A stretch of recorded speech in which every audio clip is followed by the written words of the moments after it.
Idol, dumayo ka na dati sa Biskaya o kaya Isabela? Nadayo ka na dati doon? Isabela? At Tugigaraw.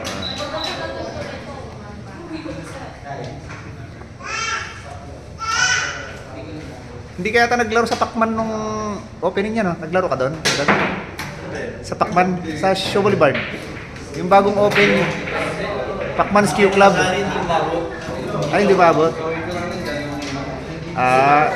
Di ba sumunod doon, Ibalong na? Ayun. Nakasali ako doon eh. Doon sa Pacman eh. Doon sa... Ay, oh. Oo nga pala. Oh, napanood ko rin, oh. Si Pau Pau ang panalo doon sa Pacman eh.